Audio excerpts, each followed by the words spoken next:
Alhamdulillahirabbil alamin wassalatu wassalamu ala asyrafil anbiya'i wal mursalin wa ala alihi wa sahbihi ajma'in. Subhanaka la ilma lana illa ma 'allamtana innaka antal alimul hakim. Rabbi shrah li sadri wa yassir li amri wahlul 'uqdatam min lisani yafqahu qawli. Amma ba'd.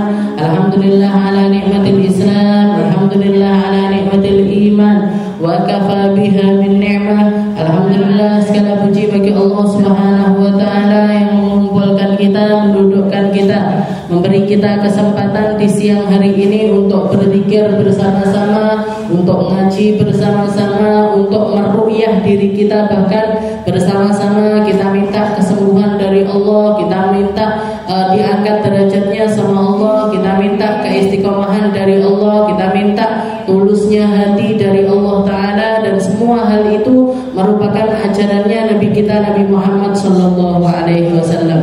Nabi Muhammad datang sebagai rahmat lil alamin, sebagai bentuk kasih sayang untuk umat. Dan pertama kali hal yang sebenarnya harus kita kasihi adalah diri kita sendiri. Yang pertama kali harus kita kasihi adalah diri kita sendiri. Dengan cara apa? Dengan cara menjadikan diri ini selamat dohir batin. Dengan cara menjadikan diri ini, gimana caranya agar kita ini terjaga dari segala macam bentuk perkara-perkara yang akan membawa kesengsaraan untuk kita di kemudian harinya, baik itu kita masih di dunia ataupun nanti di akhirat. Jadi Allah Ta'ala menurunkan Nabi Muhammad SAW sebagai rahmat lil alamin. Dan Nabi Muhammad ini sebelum merahmati manusia yang ada di sekitarnya, beliau merahmati dirinya sendiri. Jadi rahmat bahkan untuk dirinya sendiri. Akhirnya tahu, punya mata, dipakainya untuk apa aja, yang nggak boleh dilakukan apa aja. Dikasih tangan, apa yang boleh dilakukan, apa yang nggak boleh dilakukan. Dikasih telinga, apa yang boleh dilakukan, apa yang nggak boleh dilakukan. Karena sesungguhnya setiap keburukan, setiap dosa, setiap kesalahan itu mesti membawa kesengsaraan. Kalaupun misalkan bahkan kadang-kadang kesengsaraan itu sudah bisa dirasakan ketika orang masih ada di dunia. Jadi neng donya wis dituduhne karo Gusti Allah. Kalau misalkan perkara-perkara yang buruk itu bawa keburukan juga. Perkara sing elek bawa sing elek-elek. Orang yang hidup dengan cara yang buruk, otomatis dia dianggap buruk sama orang yang ada di sekitarnya. Demikian juga dengan orang baik, maka dia dibaikin juga sama orang sekitarnya.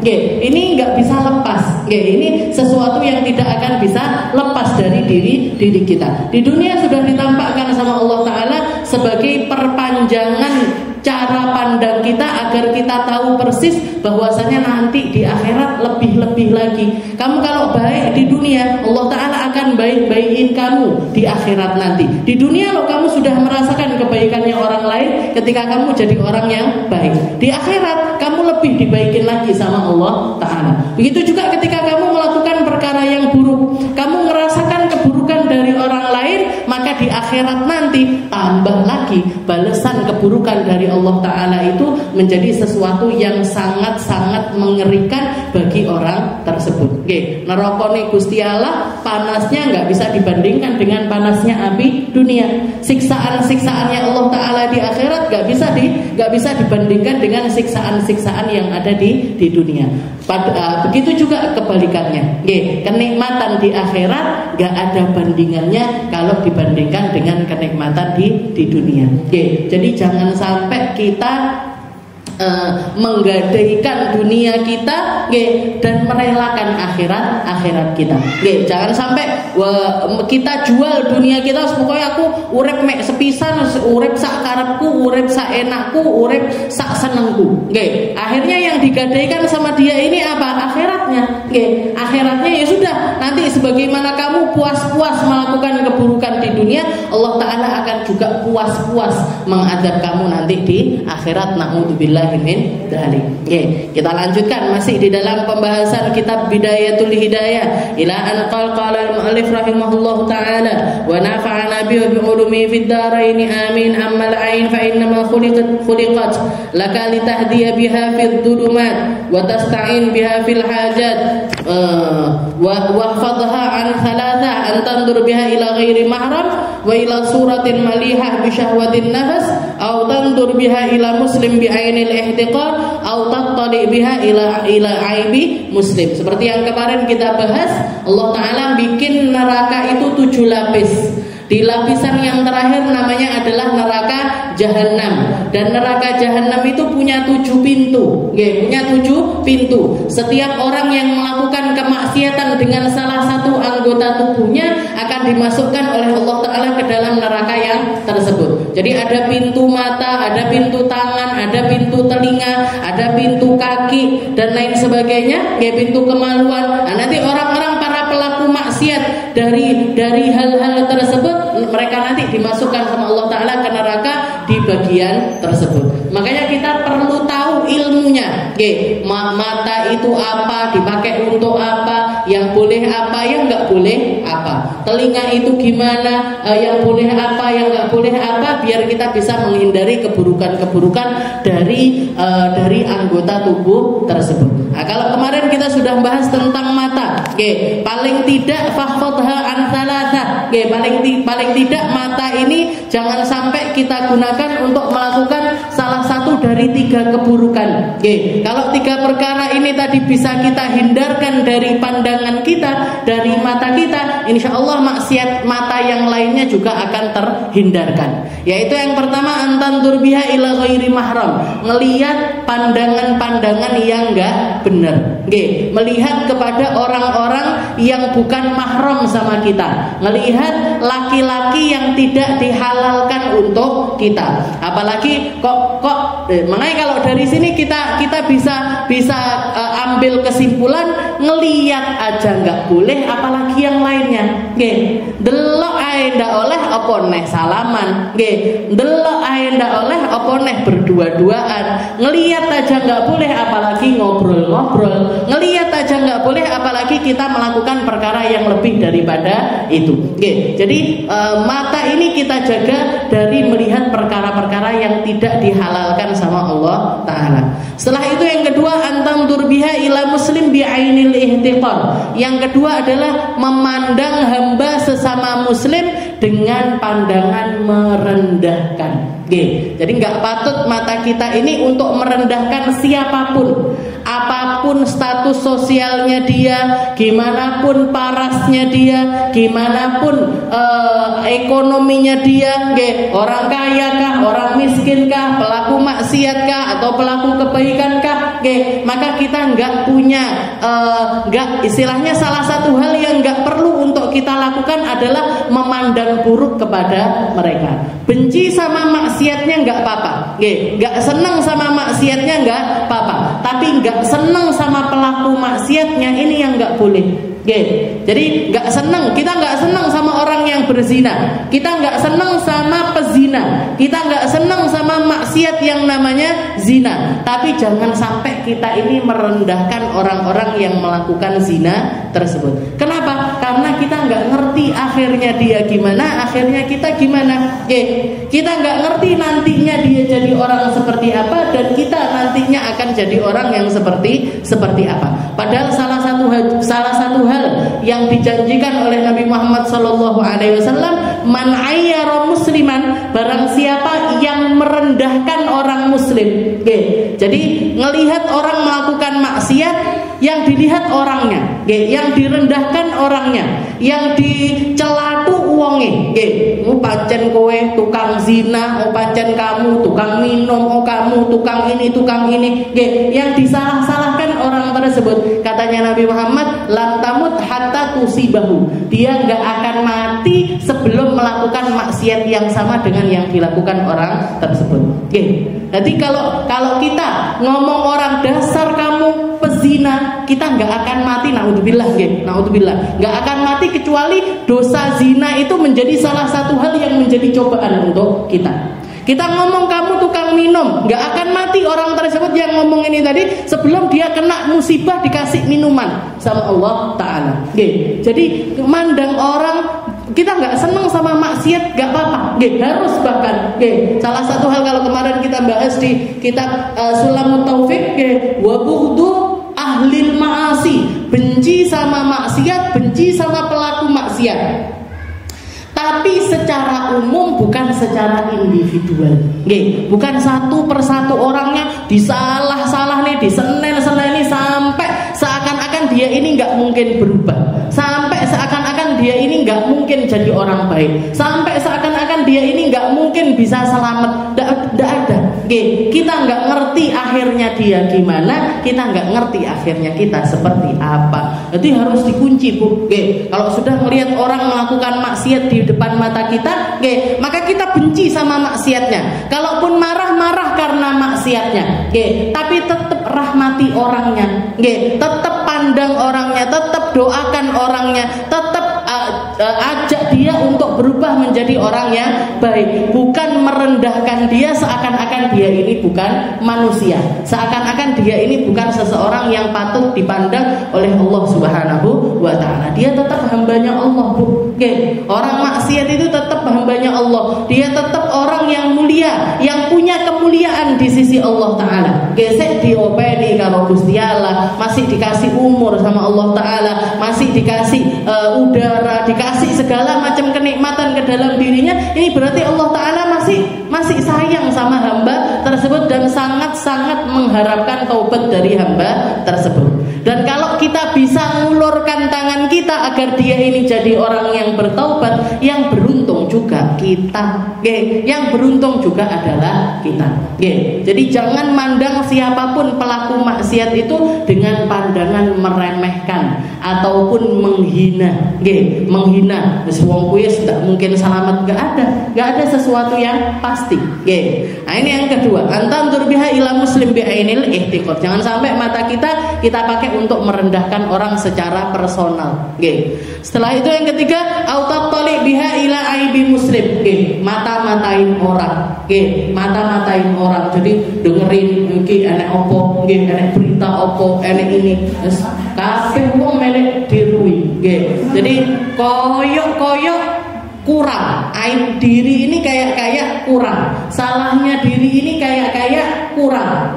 Yang harus diperbaiki dari diri ini atau yang ada di rumah kita ini seakan-akan kurang. Jadi ndeloki wong kuwi enek berita kok ning omah kono, wong kuwi kabeh digoleki aibnya. Ini namanya tajassus.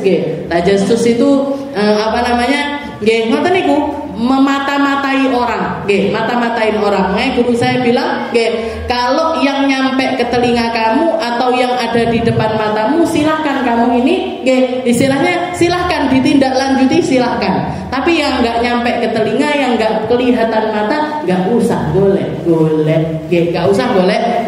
Kayak sekarang ini banyak istri-istri yang saking curiganya sama suaminya, dibukai HP-ne bojone, pine opo ba, WA-ne dideloki, Instagram-e dideloki. Ini yang bikin kacau hati ini kayak gini-gini nih. Sebenarnya urusannya urusan dia mau ngelihat apa, yang dibuka itu apa, dia ketemu sama siapa di luaran sana, terserah dia. Nah, nanti baru kalau misalkan ada sesuatu yang nyampe di depan mata kita kelihatan, nah terserah. Mau ditindaklanjuti seperti apa, silahkan. Tapi nggak perlu kita ini bikin ngasih beban terlalu besar untuk hati kita ini dengan cara kita ngoten niku. Dadi wong sing kepo, semuanya pengen tahu, semuanya pengen ngerti. Dan setelah itu kabeh dibahas. Semuanya dibahas. Wong kuwi ngene, wayahe ngene. Wong dudu uripmu lho. Wong bukan hidupmu kok ikut ngurusin itu lho, kenapa? Wong bukan keluargamu kamu ikut ngurusin itu, kenapa? Baru kalau orangnya datang, kayak ulun misalkan beberapa orang datang Ustazah cerita pengen minta solusi gini. Nah, nyampe ke telinga, nyampe ke mata, dia sendiri yang cerita, dia sendiri yang ngasih tahu dan minta solusi, minta dikasih pencerahan. Nah, baru nanti kita jelaskan begini dan lain sebagainya. Tapi kalau ngoreksi satu orang per orang, pernah ada satu orang datang, itu loh, ibu yang duduk di depanmu itu, maksudnya salah satu ibu pengajianmu itu, dia jadi orang yang begini. Saya jawab, semua kepala yang duduk di depan saya kabeh duwe masalah. Napa mboten? Jenengan iki kabeh duwe masalah dewe-dewe duwe kabeh di rumah tangganya, di anaknya, di ekonominya dan lain sebagainya, semuanya punya masalahnya sendiri. Oke, selama mereka menganggap nggak perlu datang ke saya untuk nyari pencerahan, nggak usah towo-towo. Oke, lah terus Bu ada masalah apa? Silahkan cerita. Bu ada masalah apa? Silahkan cerita. Ora yo mumet kula. Nggih. Iki kabeh yang diduduk di depan saya ini punya masalah semuanya, punya problemnya sendiri-sendiri, punya keadaan hidupnya sendiri-sendiri. Selama mereka merasa oh paham, sudah ngerti, harusnya gini, mereka bisa noto sendiri kehidupannya, ya sudah. Nggak perlu saya nyari tahu, manggil satu-satu dan lain sebagainya. Kok yo gelemen gian. Ngapain kok kayak kurang kerjaan. Ini semua orang ini punya masalah. Semua orang yang ada di depan saya itu punya masalah. Kalau datang ke saya pun mesti nggawa masalah. Biasanya mesti nggawa masalah. Nggawa oleh-oleh jarang. Sing digawa masalah. Lah kok arep ditambah-tambahi pakai saya nyari tahu satu-satu. Kok kurang gaya banget. Jadi hal-hal seperti ini loh Bu. Jadi apa namanya? Sudahlah, kita ini punya masalah semuanya. Habib Sekap kemarin juga nerangkan ketika laqad khalaqnal insana fi kabad. Manusia ini memang hidup, urip selama masih dikasih umur sama Allah Ta'ala, selama itu juga bersanding dengan yang namanya kesusahan. Ndak enek wong ndak tahu susahin, ndak enek. Nggak ada orang nggak punya masalah itu, nggak ada. Ya nggak ada orang yang tapi di samping itu nggak ada satu masalah pun kecuali sudah ada solusinya juga dari Allah Subhanahu wa Ta'ala. Pilihannya tinggal kita mau ngambil solusi dari Allah apa dari selain Allah. Kita mau ngambil caranya Nabi Muhammad apa ngambil caranya yang lainnya. Kita mau ngikuti jalannya Nabi atau selainnya Nabi di dalam menghadapi kehidupan ini. Laqad khalaqnal insana fi kabad. Manusia ini hidup bareng karo susah. Lek ora gelem susah mati ya. Tapi sampai entek umure lho Bu. Jadi istilahnya selama kita hidup ini mesti ada pagi enek ae masalah, siang ada aja masalah yang datang, sore ada aja lagi. Ya sudah dilakoni, dijalani sambil terus nyari tahu ini kalau Nabi Muhammad gimana ya. Kalau Allah Ta'ala pengennya kita jadi orang yang seperti apa ya. Pengennya ketika kita dapat masalah ini Allah respon kita yang dicari sama Allah. Karena hidup ini ujian terus. Ujian satu selesai, datang ujian yang lain. Ujian satu lagi selesai, pindah ke ujian yang lainnya. Terus seperti itu. Yang dicari sama Allah Ta'ala dari kita ini apa? Responnya kita. Kamu ketika dapat ujian ini piye? Tak kei susah, tak kasih kesulitan, sabar apa ndak? Tak kasih kenikmatan, syukur apa enggak? Tak kasih rasa waktu longgar, mau gawe sing api-api apa enggak? Tak kasih waktu yang sempit, kamu bisa enggak memanagenya dengan cara yang benar? Gimana caranya kita mikir, gimana caranya kita merespon semua keadaan tersebut? Itulah yang dicari sama Allah Ta'ala. Setelah itu ditumpuk, kalau lulus api, responnya bagus, tinggal tunggu aja. Nanti kenikmatannya mulai dari kita sakaratul maut. Sudah digampangkan sama Allah Ta'ala. Para wali-walinya Allah, para kekasih-kekasihnya Allah, mereka orang-orang yang uripe lulus terus. Sampai akhirnya pertama kali kabar gembira yang akan didatangkan sama Allah Ta'ala, hadiah, katanya Nabi Muhammad, hadiah paling besar, paling indah bagi hamba yang beriman adalah kematian. Orang iman itu hadiah paling indah untuk dirinya adalah kematian. Orang beriman, orang yang di dalam dirinya ini penuh dengan keimanan, mati itu hadiah terbesar untuk dia. Kenapa? Karena susahnya ditinggal di dunia, sakitnya ditinggal di dunia, khawatirnya ditinggal di dunia, yang didapat kesenangan demi kesenangan, keindahan demi keindahan, terus berlanjut, nggak pernah berkurang tapi nambah terus sampai ke surganya Allah Subhanahu wa Ta'ala. Tapi begitu sebaliknya, bencana terbesar yang didapatkan oleh manusia adalah ketika mereka ini nggak punya iman. Itu mulai dari sakaratul maut wis hadiah terburuk bagi dia. Hadiah terburuk bagi dia. Kenapa? Karena susah. Orang hidup ini mesti susah. Tapi lek ndak iman, dia hidup tanpa keimanan, dia mati kesusahane melok. Sedihnya ikut, khawatirnya ikut, takutnya ikut, dan bukannya berkurang, bertambah terus sampai dia masuk ke dalam nerakanya Allah Subhanahu wa taala. Naudzubillah min dzalik. Jadi pilihannya mek siji tok, iman. Yang perlu kita tingkatkan terus cuma satu, iman. Yang perlu kita perbaiki terus-terusan adalah keimanan kita kepada Allah Subhanahu wa taala. Lek masalah kabeh wong duwe masalah. Jadi enggak perlu sudahlah kita ini bek masalah sik goleki masalahe wong nyapoto.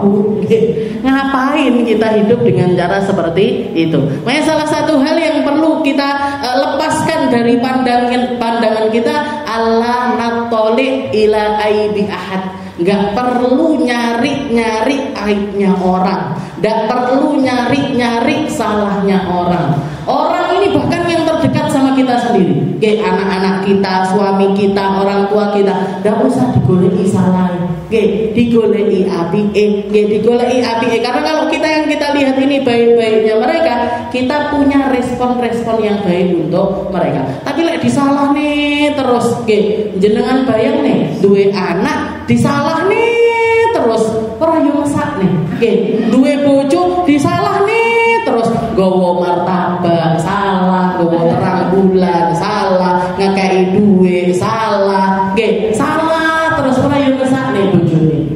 Jadi apa namanya? Digoleki apike, dicari bagusnya, jangan dicari jeleknya. Karena sebagaimana dia punya kekurangan, kita juga punya kekurangan. Sebagaimana dia punya kelebihan, kita juga punya kelebihan. Sama juga, kita punya kurang, dia juga punya kurang. Dimaklumi kurang-kurangnya, salah-salahnya, teledor-teledornya, dikomunikasikan dengan baik. Nggak perlu kita nyari kesalahan dari mereka. Itu. Setelah itu, autat talik biha ila aibi muslim.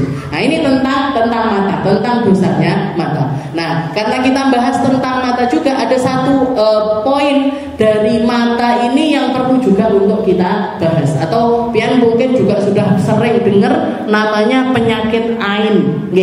Penyakit ain, kena ainnya orang, kena pandangan buruknya orang. Nah, ini adalah sesuatu yang juga diciptakan oleh Allah Ta'ala di matanya manusia. Bahkan Rasulullah mengatakan kullukum ayyan. Kullukum ayyan. Semua mata kalian ini penuh dengan penyakitnya mata. Semua pandangan yang kamu pandang ini penuh dengan keburukannya mata. Illa man burik au illa man barak. Kecuali yang diiringi dengan keberkahan dari Allah Subhanahu wa taala. Kecuali yang dikasih sama Allah Ta'ala keberkahan di tempat tersebut. Maksudnya gimana? Ketika kita melihat sesuatu tersebut, kita iringi dengan zikir kepada Allah Ta'ala. Masya Allah, tabarakallah. Jadi semua mata kita ini punya yang namanya kemampuan ijabiyah dan juga kemampuan salbiyah. Mata kita ini, kita kalau melihat orang, kita melihat orang bisa ngasih pandangan yang baik-baik, juga bisa ngasih pandangan yang menghancurkan. Sama juga ketika kita dilihat sama orang, kita bisa ngambil pandangan baiknya orang, juga bisa nerima pandangan buruknya orang. Makanya kalau misalkan kita pengen pandangan mata kita ini nggak merusak, atau kita ketika dipandang ini nggak dirusak, maka barengi dengan kalimat Masya Allah tabarakallah. Jadi Masya Allah tabarakallah. Jadi delok bocah cilik, kok ganteng men. Masya Allah, Masya Allah. Kenapa? Walaupun misalkan kita ini nggak punya rasa yang buruk-buruk sama dia, karena bahkan ain itu bisa datang dari rasa cinta seseorang. Gara-gara mek ndelok tok seneng, itu kita ngelihat ke dia kok nggak dibarengi sama kalimat zikir sama Allah Ta'ala, ini bisa menghancurkan anak tersebut. akhirnya loro, akhirnya sakit dan lain sebagainya. Seperti yang terjadi di zaman Rasulullah SAW, ada salah satu sahabat namanya Amir bin Rabi'ah. Amir bin Rabi'ah ini lagi jalan lewat pinggiran sungai. Di sungai itu ada sahabat Nabi yang lain lagi mandi. Namanya Suhail. Suhail bin Hanif. Suhail ini lagi mandi. Orang mandi kan berarti bajunya atasnya ini dilepas, masih bawahnya masih dipakai tapi atasnya ini dilepas. Dan Suhail ini wong lanang yang punya paras yang guanteng, awake keker, kulitnya putih mulus dan lain sebagainya. Jadi badannya ini bagus. Nah si Amir ini ketika ngelihat si Suhail lagi mandi ini, dia keluar kata-kata, wah wong lanang ganteng man. Kok koyok wong ndak tahu keluar rumah sama sekali. Lamaro itu kalyaum jismun mukhabbah. Katanya si Amir ini, aku kok kayak ngelihat orang wong lanang tapi koyok ndak tahu metu. Saking putihnya kulitnya, badannya yang bagus dan lain sebagainya, koyok wong ning omah terus ndak tahu kena matahari, ndak tahu kena debu dan lain sebagainya. Begitu si Amir ini tadi ngomong seperti itu, langsung geblak si Suhail ini tadi. Langsung geblak, pingsan dia. Pingsan, dibopong ke rumahnya, sakit, menggigil dan lain sebagainya. Dilaporkan kepada Rasulullah SAW sama Nabi Muhammad, dipanggil si Amir ini tadi. Si Amir dipanggil, katanya Nabi, ya Amir, halla barakta fih, wahai Amir, kenapa kok kamu itu membunuh, istilahnya kenapa kok kamu itu bikin keburukan kepada sahabatmu sendiri? Ngapain kamu itu mengatakan hal yang semacam itu? Katanya Amir, saya nggak punya niatan apa-apa ya Rasul. Saya nggak mandang dia buruk, saya nggak mandang dia ini dengan keburukan, saya nggak punya niatan apa-apa. Ya, tapi kalau kamu nggak nambahi kalimatmu itu tadi, kamu nggak barengi pandanganmu itu dengan zikir dari Allah Ta'ala, itu sama saja kamu itu menghancurkan sahabatmu sendiri. Sama aja kamu itu menghancurkan saudaramu yang lainnya. Terus gimana ya Rasul? Sekarang al-anta tawaddu. Kalau gitu sekarang kamu wudu. Wudu, tapi air wudunya ini tampung di bawah, taruh di bawahmu itu ember. Jadi setiap kali wudu ini airnya ini masuk ke ember itu tadi. Basuh tangan, air basuhan tangannya masuk ke ember. Kepala, telinga, kaki masuk ke ember itu semuanya. Setelah itu air bekas wudunya si Amir ini tadi diusapkan ke badannya Suhail ini tadi. Diusapkan ke badannya Suhail, mari Bu. Sembuh dari sakitnya. Ini namanya penyakit ain. Dan ain ini ada orang-orang yang memang pandangannya itu tajam, ada yang pandangannya ini biasa-biasa saja. Ada orang yang ketika mandang sesuatu itu gampang ngeneki wong. Ada yang biasa, ada yang juga tertunda. Makanya kita semuanya gampangnya itu seperti yang dikatakan sama Nabi, kullukum ayyan. Yang harus kita pahami adalah kita semuanya ini punya mata yang bisa mandang orang. Dan pandangan mata kita ini ada yang responnya itu bisa kita rasakan langsung, ada yang nggak bisa kita rasakan langsung. Nah yang nggak terasa ini loh, yang nggak terasa ini loh yang harus dijaga. Jangan sampai pandangannya kita ini bikin orang lain ini sengsara. Jangan sampai bikin orang ini sakit dan lain sebagainya. Makanya kita perlu jaga pandangannya kita. Nanti delok opo-opo, yang bagus-bagus, yang indah-indah, yang bahkan bukan cuman perorangan.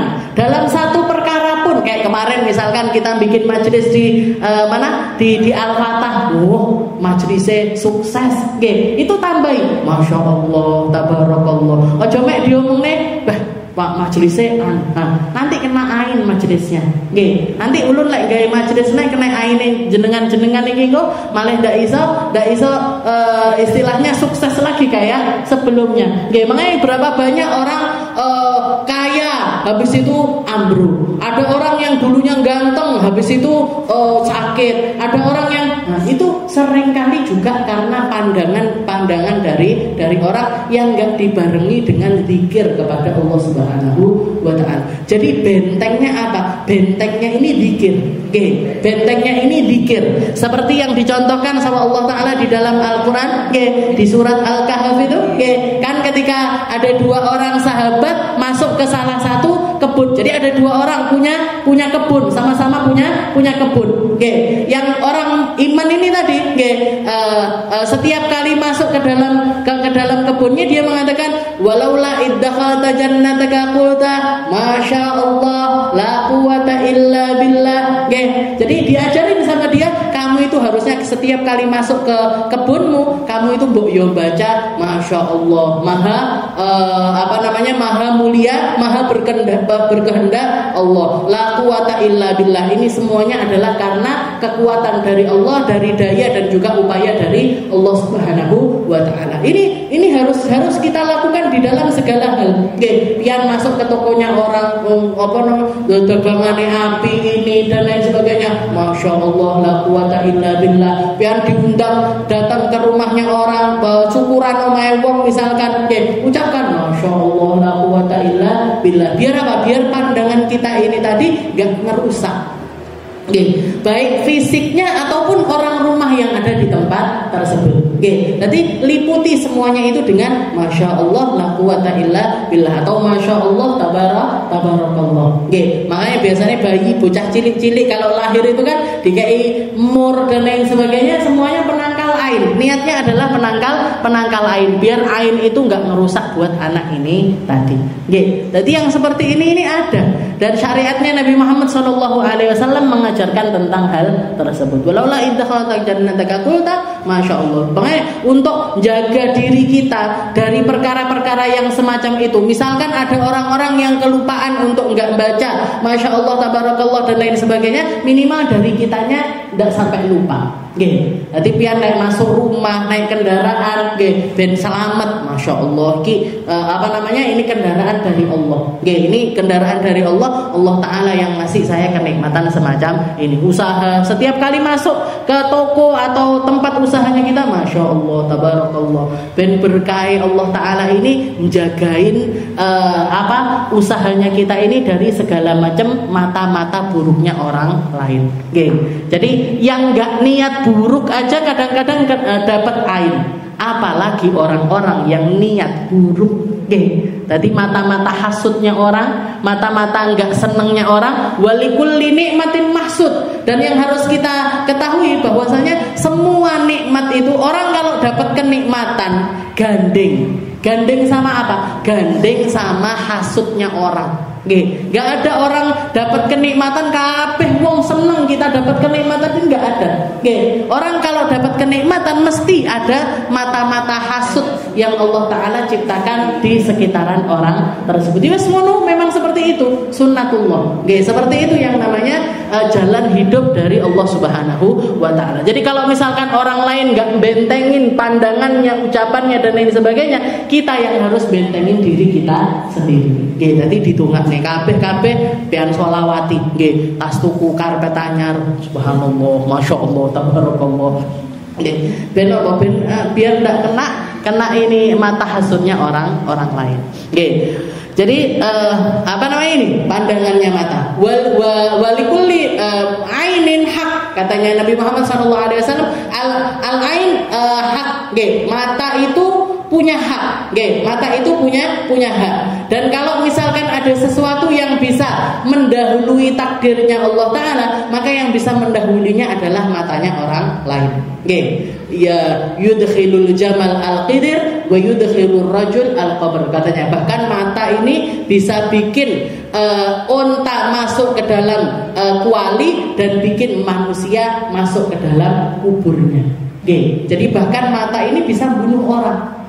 Pandangannya orang itu bahkan bisa, bukan sihir Bu ini, bukan sihir, tapi pandangan buruknya orang, pandangan hasudnya orang, karena dia punya kenikmatan dan kenikmatannya ini bikin dia ini pengen mendapatkan hal tersebut. Ini mata ini kalau nggak dibentengi pakai zikir dari Allah Ta'ala, bisa bikin orang yang kena mata ini sampai meninggal dunia. Yudkhilur rajul al-qabr. Nggih, makanya hati-hati nggih ngelihat sesuatu, mandang sesuatu. Pokoknya paling gampangnya diikuti sama ini tadi. Masya Allah, tabarakallah. Lek wis kadung kena ain pripun? Nggih, kalau sudah kadung kita kena ain ini gimana? Nggih. Kalau kayak tadi, kalau misalkan kita tahu siapa yang ngenain mata kepada kita, yang ngenain kayak si Suhel ini tadi kan kena ain. Ainnya siapa? Ainnya Amir. Ainnya Amir bin Rabi'ah. Maka caranya adalah si Amir ini tadi suruh wudu, air bekas wudunya ini diusapkan ke badannya si Suhel. Diusapkan ke badannya si Suhel. Jadi kalau kita tahu siapa yang ngasih ain itu tadi, maka tidak apa-apa pakai cara seperti yang dilakukan sama Rasulullah SAW. Dan kalau misalkan kita dimintain air sama orang karena hal semacam ini, misalkan kita pernah muji orang, bocah ganteng banget, bermono bocahnya loro, ibuke krungu, kalau kita yang ngomong seperti itu, kita dimintain air wudhu kita, ojo baper bu, jangan ora niat ngono, jangan gitu. Nah ini memang syariatnya begini. Kalau misalkan ada orang minta air ke kita, karena menganggap kita ini ngeluarkan kata-kata atau mandang si anak ini dengan pandangan yang mungkin bikin hancur si anak ini tadi, maka nggak apa-apa. Ya wes tak wudu, jangan wudu, taruh di bawahnya ini ember, air ember ini tadi kasihkan ke orang tersebut. Nanti diusapkan ke anak tersebut. Abine dulu pernah cerita di di waktu kakek saya Habib Salim itu di Banjar, pernah ngoten niku, anak kecil, jadi dolan ke hutan ngambil buah-buah yang ada di kebunnya orang, ngambil buah-buah yang ada di kebunnya orang. Ada salah satu sama-sama kecilnya, anak kecil ini enggak sengaja nginjek kakinya Habib Salim, nginjek kakinya Habib Salim. Pulang ke rumah langsung sakit. Pulang ke rumah langsung sakit. Ditanya, kamu ini dari mana? Aku mang golek karo Yek Salim. Salim masih kecil, jadi karo Yek Salim golek ini buah di kebunnya ini. Terus kenapa kamu? Aku nggak sengaja nginjek kakinya Yek Salim. Dipanggil Yek Salimnya ini tadi masih kecil, suruh wudu. Habis itu air bekas wudunya ini tadi diusapkan ke anak ini tadi. Mari bu, sembuh anak ini tadi. Jadi ain itu seperti itu. Jadi tidak usah kita merasa, wah aku nggak nyapu, aku nggak anu.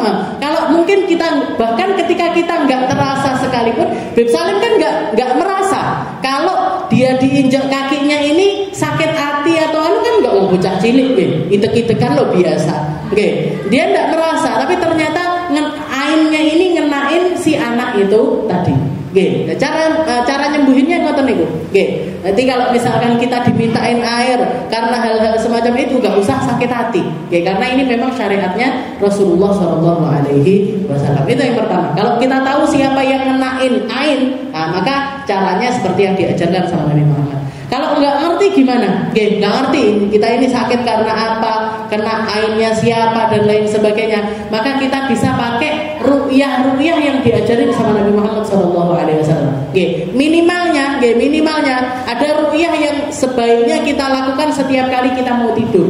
Biar wis mapan mau tidur itu, duduk dulu, sebelum geletak itu duduk dulu, habis itu membaca Fatihah, baca ayat kursi, baca Fatihah, baca ayat kursi, baca surat Al-Ikhlas, baca surat Muawwidzatain, qul huwallahu ahad, qul a'udzu birabbil falaq, qul a'udzu birabbin nas. Ini dibaca semuanya, habis itu pian tiupkan ke tangan. Ditiupkan di tangan kita, habis itu kita usapkan ke seluruh badan. Sa'awak. Nah, ini namanya ruqyah mandiri. Ruqyah untuk ngilangin hal-hal ainnya orang, mata hasutnya orang, atau keburukan-keburukan yang datang dari orang lain. Nah, ini bisa kita lakukan yang semacam itu. Atau juga seperti yang diajarkan sama Nabi Muhammad pernah kena. Tapi bahkan yang kenain ini bukan cuma sekedar ain, tapi sihir. Rasulullah itu pernah kena sihir yang nyihir orang Yahudi. Ketika Rasulullah dalam keadaan sakit, sekitar 40 hari beliau itu sakit, didatengin sama malaikat Jibril. Malaikat Jibril datang ke Rasulullah SAW. Setelah itu Rasulullah diru'yah sama malaikat Jibril. Kepalanya Nabi itu dipegang sama malaikat Jibril. Setelah itu malaikat Jibril baca Bismillahirrahmanirrahim. Bismillahirrahmanirrahim. Min kulli syarri min kulli syai'in yu'dzik wa min kulli nafsin wa 'ainin hasid Allahu yashfi Bismillahirrahmanirrahim. Kayak mirip bacaannya seperti yang tadi kita baca. Nggih toh? Uidu nafsi billahi ta'ala min kulli ma yaswa. Ini yang kita baca tadi itu. Sebenarnya itu ru'yah, ru'yah untuk diri kita. Benar sadar gitu. Jadi ini biasanya sebenarnya dibaca setiap siang. Habis duhur itu amalannya dari Habib Umar baca ini. Ini termasuk ru'yah mandiri kita. Minta perlindungan dari Allah, minta perlindungan dari kalamnya Allah, minta perlindungan lewat malaikatnya Allah, lewat para nabinya Allah, lewat itu semuanya ru'yah mandiri kita. Nah, ini mirip seperti yang dibaca sama malaikat Jibril ini untuk Nabi Muhammad. Bismillahirrahmanirrahim. Min kulli syai'in yu'dzik wa min kulli nafsin wa 'ainin hasid Allahu yashfi Bismillahirrahmanirrahim. Wahai Muhammad, kamu saya ru'yah dengan nama Allah, kamu saya ru'yah dari segala sesuatu yang buruk, dari semua orang ataupun juga mata ainnya orang yang hasud kepada kamu. Semoga Allah menyembuhkan kamu dan dengan nama Allah kamu saya ru'yah. Nah, itu cara ngeru'yahnya. Jadi kalau orang lain, misalkan anak kita sakit, gak apa-apa, begitu kan? Barangkali sakitnya ini karena ainnya orang, bukan karena sakit-sakit yang datang untuk dia. Jadi dibacakan itu Bismillahirrahmanirrahim. Min kulli syai'in yu'dzik. Rasulullah juga sering ngeru'yah cucu-cucunya sendiri. Sayyidina Hasan, Sayyidina Husain itu dipanggil sama Nabi. Setelah itu u'idukuma bikalimatillahi tammah min kulli syaitanin wa hammah wa min kulli ainin lamah. Ya Allah, saya jamin, ya Allah, jagalah anak dua ini tadi dari segala mata hasudnya orang, dari keburukannya orang, dari segala sesuatu yang bisa menghancurkan orang, cucu saya ini tadi. Dan ini bacaan, bahkan bukan dari Nabi Muhammad SAW, Nabi Allah Ibrahim, Nabi Ibrahim juga seringkali ngeru'yah Nabi Ismail ini dengan doa ini. U'idukuma bikalimatillahi tammah min kulli syaitanin wa hammah wa min kulli ainin lamah. Ya Allah, jagalah anak dua ini tadi dari setan dan juga bala tentaranya setan, dari pandangan buruknya orang lain. Nah, itu semuanya adalah cara-cara untuk meru'yah. Setelah itu juga ada ayat-ayat yang lainnya juga. Jadi nggak apa-apa dijadikan amaliyahnya kita hari-hari, nggak apa-apa. Lewes ketoke kok sikile sing masalah, diru'yah kakinya. Kalau kelihatan tangannya yang lagi masalah, diru'yah tangannya. Kalau kelihatan rotok mumet sirahe, diru'yah sirahe. Bacaan-bacaan itu tadi nggak apa-apa. Itu ajaran-ajarannya Nabi di dalam menjaga diri kita dari mata hasudnya orang lain. Nah, juga ada ayat-ayat yang lain yang biasa sering dipakai sama Nabi untuk ngeru'yah juga. Kayak farji'il basara hal tara min futur, marji'il basara karratain yang qalib ilaikal basaru khasi'aw wa huwa hasir, itu juga sering dipakai. Pokoknya ayat-ayat yang kaitannya sama mata, yang ada kalimat-kalimat melihat mata dan lain sebagainya, itu sering dipakai sama Nabi untuk meru'yah seseorang. Jadi ini cara-cara yang diajarin sama Nabi. Mengenai ada rasa-rasa semacam itu, jangan keburu-buru, istilahnya jangan keburu-buru neng dokter. Biasanya kan kita langsung sikiku nyapa neng di dokter. Ini dicoba ru'yah dulu sendiri. Kalau kita tahu siapa yang mandang kita dengan pandangan sing koyo enggak enak, kita datangi. Jajal sampean wudu kok banyune kayak no aku. Nanti saya tak basuh badan saya pakai air itu tadi. Kalau enggak, kalaupun sungkan misalkan kita mau ngomong seperti itu, ya sudah ru'yah sendiri. Pakai ayat kursi, pakai surat Fatihah, pakai pakai muawwidzatain tadi, Al-Ikhlas, Al-Falaq, An-Nas. Nah, itu semuanya ayat-ayat yang sering dipakai sama Nabi Muhammad untuk meru'yah dirinya. Dan malaikat Jibril juga pertama kali meru'yah Nabi Muhammad pakai 3 surat ini tadi, Al-Ikhlas, Al-Falaq, An-Nas. Al-Ikhlas, Al-Falaq, An-Nas ini dipakai sama beliau untuk meru'yah Nabi Muhammad. Dan setelah itu, setelah diru'yah sama malaikat Jibril, datang 2 malaikat yang satu berdiri di kepalanya Nabi, yang satu di atas kepalanya Nabi, yang satu di bawah kakinya Nabi. Dua malaikat ini ngobrol. Kenapa? Mali Rasulillah. Kenapa Rasulullah ini kena apa? Satunya ngomong kena sihir. Yang nyihir siapa? Yang nyihir salah satu orang penyihir dari orang Yahudi. Di mana letak sihirnya ini? Di mana? Di sumur ini, letaknya di daerah ini, dicemplungnya ke dalam. Nah, maka Rasulullah setelah dengar itu manggil Sayyidina Ali, wahai Ali, kuras atau ambilan buntelan yang diletakkan oleh salah satu penyihir Yahudi di salah satu sumur. Di salah satu sumur yang letaknya di sini. Berangkat Sayyidina Ali. Dikuras air sumur itu tadi dikuras. Ternyata benar.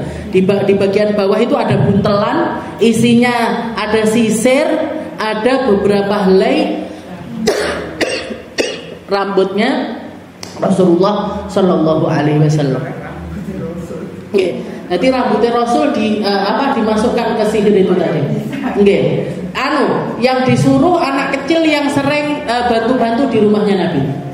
Jadi ada pembantunya Nabi itu yang bagian bersih-bersih di rumahnya Nabi. Ini dikasih bayaran, disuruh ngambil sisa-sisa rambutnya Nabi yang ada di sisir. Diambilkan sama anak kecil tadi, dikasihkan ke tukang sihir itu tadi. Setelah itu dipakai nyihir Rasulullah Shallallahu Alaihi Wasallam. Habis itu dibuka sembuh, dibakar sembuh dari penyakit tersebut. Jadi ilmu sihir itu ada, ilmu sihir itu ada, ilmu yang nggak benar itu ada. Tapi sekali lagi, setiap kali Allah Ta'ala ngasih cobaan ke seseorang, Allah Ta'ala juga ngasih solusi. Di sihir-sihir semacam itu juga ada penangkalnya. Penangkalnya paling gampang ambil dari mana? Dari Al-Quran. Khudh minal Qur'ani ma syi'ta. Jadi kita dikasih sama Allah Ta'ala Al-Quran, ambil dari Al-Quran ini apapun sesuai hajatnya kita, sesuai dengan keinginannya kita akan dapat. Kemudian nyari obat di dalam Al-Quran dapat. Nyari penangkal sihir dari Al-Quran dapat. Nyari penangkalnya ain dari Al-Quran dapat. Semuanya sudah dikasihkan sama Allah Ta'ala di dalam Al-Quran. Nah, tinggal kita ngamalinnya ini dengan penuh keyakinan, dengan penuh keimanan, dengan penuh kebenaran. Ojo wong nyihir dibalas nyihir. Ini disandat wong aku yang tak merogone tukang sihir yo ben nyandat balik orang enggak usah. Nah, ini termasuk dosa besar ya, datang ke tukang sihir, datang ke tukang tenung dan lain sebagainya, itu termasuk dosa besar. Jadi kesana aja itu sudah dosa besar. Percaya sama mereka itu juga sebuah dosa besar. Gak diterima sholat kita. Kalau orang datang ke tempatnya orang tukang sihir, ataupun juga percaya sama apa yang diomongkan sama tukang sihir seperti itu, gak ditopok, sholatnya kita percuma. Karena berarti kita percaya sama orang-orang yang terang-terangan memusuhi Allah Ta'ala. Terang-terangan melakukan keburukan kepada orang lain, melakukan keburukan kepada orang lain dengan pembangkangan kepada Allah Subhanahu wa Ta'ala. Ini dosa besar sekali. Dosa yang sangat besar sekali. Tidak boleh kita datang ke tukang sihir, ke tukang kalau tukang ruqyah tidak apa-apa. Ustaz misalkan bisa ruqyah, bisa bisa nyembuhin dengan ayat-ayat Al-Quran. Pokoknya nggak ada yang aneh-aneh loh. Pokoknya nggak pakai syarat-syarat yang aneh-aneh atau syarat-syarat yang melanggar syariat. Nggak apa-apa. Kayak Yai Maskur misalkan, paling ngopo obat Yai ini. Garam kayak dikai uyah, dikai amalan, ulun biyen dikasih amalan sama beliau untuk baca doa sapu jagat. Napa iki doa sapu jagat? Bocah pondok orang ngerti doa sapu jagat jare nggih. Napa iki? Rabbana atina fid dunya hasanah. Nggih. Dibaca berapa kali? 70 kali, 100 kali. Kalau kayak gitu-gitu enggak apa-apa. Nggih. Jadi kalau datang ke kiai-kiai yang amalannya ini lurus,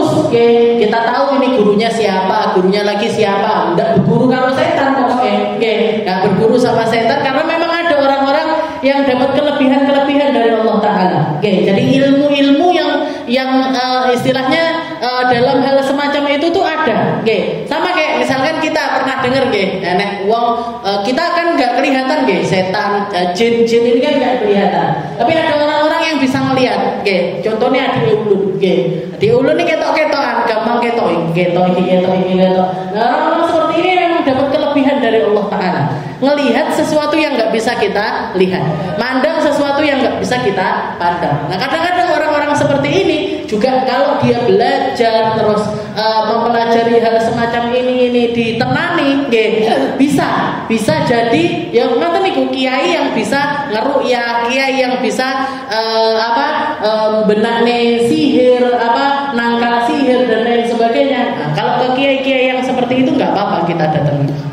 Tapi kalau wis aneh-aneh dikongkon neng gonel pantai selatan lah, dikongkon ngapalah sing aneh-aneh, nah ini nggak boleh. Jangan sampai kita datang ke tempat-tempat yang semacam itu. Wallahu a'lam bishawab.